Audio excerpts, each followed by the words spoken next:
Ration দুর্নীতিকাণ্ডে ধৃত জ্যোতিপ্রিয় মল্লিককে জেরায় চাঞ্চল্যকর তথ্য।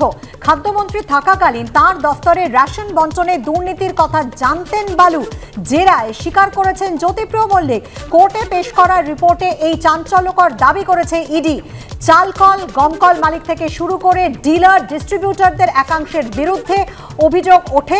এফআইআর দায়ের থেকে সিআইডি তদন্ত। খাদ্যমন্ত্রী থাকাকালীন সবই গোচরে ছিল জ্যোতিপ্রিয় মল্লিকের, এমনটাই দাবি করেছে ইডি। গত 31 অক্টোবর জেরায় স্বীকার করেছেন ধৃত জ্যোতিপ্রিয় মল্লিক। ব্যাংশাল আদালতে যে রিপোর্ট জমা দেওয়া হয়েছে সেই রিপোর্টে এমনই চাঞ্চল্যকর দাবি করেছে ইডি। খাদ্যমন্ত্রী থাকাকালীন তার দপ্তরে রেশন বণ্টন দুর্নীতির কথা জানতেন জ্যোতিপ্রিয় মল্লিক। জেরায় স্বীকার করেছেন জ্যোতিপ্রিয়, ইডি এমনই দাবি করছেন। আমাদের প্রতিনিধি প্রকাশ সিনহা এই মুহূর্তে সরাসরি রয়েছেন আমাদের সঙ্গে। প্রকাশ, জ্যোতিপ্রিয় মল্লিককে যখন ধরা হয়েছিল তিনি প্রথম দিন থেকে বলেছেন যে পুরোটাই রাজনৈতিক ষড়যন্ত্র, তিনি কিছুই জানেন না। ইডি যে রিপোর্ট পেশ করছে তাতে বলছেন যে রেশন দুর্নীতির কথা জানতেন জ্যোতিপ্রিয় মল্লিক। একদমই অনুষ্কা, সম্প্রতি 65 পাতার একটি রিপোর্ট ইডির তরফে ব্যাংশাল কোর্টের ইডি স্পেশাল কোর্টে জমা দেওয়া হয় রেশন বণ্টন দুর্নীতি মামলায়। এবং এই রিপোর্টের 38 নম্বর পাতার 3 নম্বর প্যারাগ্রাফ তুমি যদি দেখো, সেখানে কিন্তু ইডির তরফে যেটা জানানো হচ্ছে যে অক্টোবর মাসের 31 তারিখে জ্যোতিপ্রিয় মল্লিককে গ্রেফতার করার পর তাকে জেরা করা হচ্ছিল এবং জেরার সময় তাকে প্রশ্ন করা হয় যে একাধিক এফআইআর, তুমি জানো নদিয়া জেলায় 3-4টে এফআইআরের কথা বলা হচ্ছে, কলকাতা পুলিশে 2টি থানায় বালিগঞ্জ এবং ভবানীপুর থানার এফআইআরের কথা বলা হচ্ছে। সেই এফআইআর হয়েছিল, একাধিক অভিযোগ, দুর্নীতি সংক্রান্ত অভিযোগ জমা পড়ছিল। সেই বিষয় নিয়ে জ্যোতিপ্রিয় মল্লিক কিছু জানতেন কিনা। এই রিপোর্টে যেটা ইডি আধিকারিকরা দাবি করছেন যে জ্যোতিপ্রিয় মল্লিক তিনি কিন্তু জেরায় স্বীকার করেছেন, লিটারালি তিনি কিন্তু অ্যাকসেপ্ট করেছেন যে হ্যাঁ, এই যে এফআইআর হচ্ছিল বা দুর্নীতি হচ্ছিল সেই বিষয় নিয়ে তার কাছে খবর ছিল।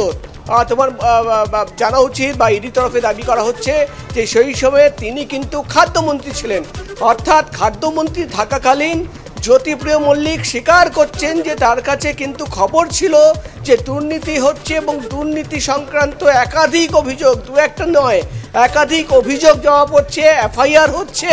এবং শুধু এফআইআর নয়, সিআইডি এই মামলা নিয়ে তদন্ত শুরু করেছে এবং জ্যোতিপ্রিয় মল্লিক ইডির জেরায় স্বীকার করেছেন যে এই সমস্ত কিছু তার নলেজে ছিল। এবং এখানেই যেটা ইডি এই রিপোর্টে বলা হচ্ছে যে এফআইআর যেটা হয়েছিল শুধুমাত্র চালকল বা গমকল মালিকদের বিরুদ্ধে নয়, রেশন ডিলারদের বিরুদ্ধে, ডিস্ট্রিবিউটরদের বিরুদ্ধে, এমনকি যে কোঅপারেটিভ সোসাইটি যারা কেনাবেচায় যুক্ত ছিল তাদের বিরুদ্ধেও কিন্তু অভিযোগ জমা পড়ছিল। তাহলে কেন খাদ্যমন্ত্রী থাকাকালীন জ্যোতিপ্রিয় মল্লিক কোনো ব্যবস্থা নেননি? একদিকে জ্যোতিপ্রিয় মল্লিক তিনি কিন্তু স্বীকার করছেন যে হ্যাঁ, তার কাছে খবর ছিল, তিনি জানতেন যে একাধিক থানায়, জেলায় এবং কলকাতায় এফআইআর হচ্ছে, সিআইডি তদন্ত করছে। তাহলে কেন তিনি খাদ্যমন্ত্রী হিসেবে ব্যবস্থা নেননি? কি ব্যবস্থা নেওয়া হয়েছিল? এখানে কিন্তু তাকে যখন প্রশ্ন করা হয়, জ্যোতিপ্রিয় মল্লিক যেটা জানিয়েছেন যেহেতু পুলিশ তদন্ত করছিল তিনি কোনো ব্যবস্থা নেননি। কিন্তু এখানে ইডি আধিকারিকরা যেটা সন্দেহ করছেন বা দাবি করছেন যে জ্যোতিপ্রিয় মল্লিক তিনি জানতেন এবং জেনে বুঝেই কিন্তু গোটা বিষয়ে ধামাচাপা দিয়ে দেওয়া হয়েছে। তুমি জানো একাধিকবার ইডির তরফে যেটা দাবি করা হয় যে কোনো ধরনের তদন্ত করা হয়নি, ওপর লোক দেখানো তদন্ত করে চার্জশিট জমা দিয়ে দেওয়া হয়েছিল।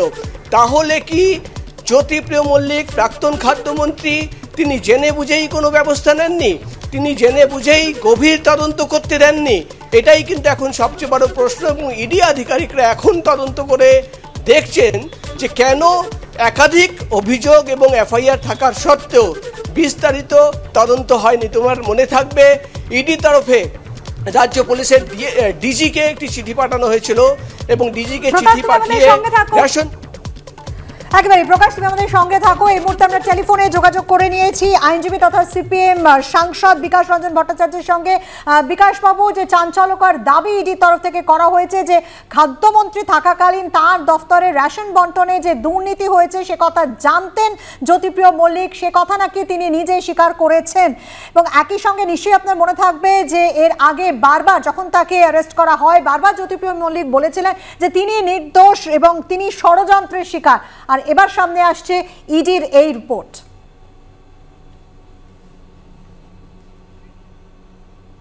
বিকাশ রঞ্জন বাবু শুনতে পাচ্ছেন? হ্যাঁ, শুনতে পাচ্ছি। আমার গলাটা একটু খারাপ।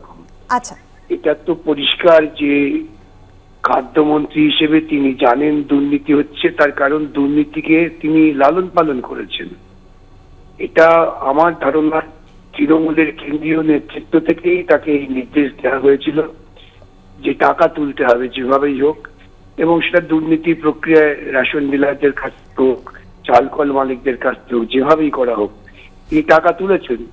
তাই তিনি বলেছেন আমি ষড়যন্ত্রের শিকার। অর্থাৎ তিনি ভাবছেন তাকে যে টাকা তোলানো হয়েছে এটা ষড়যন্ত্রের একটি অংশ। আজকে এই সত্যকে তার চাপা দিতে পারছেন না, অস্বীকার করার জায়গা নেই।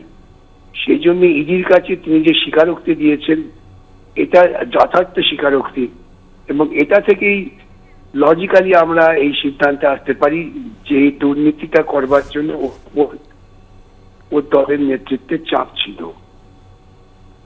অনেক ধন্যবাদ বিকাশ রঞ্জন বাবু আমাদের সঙ্গে কথা বলার জন্য।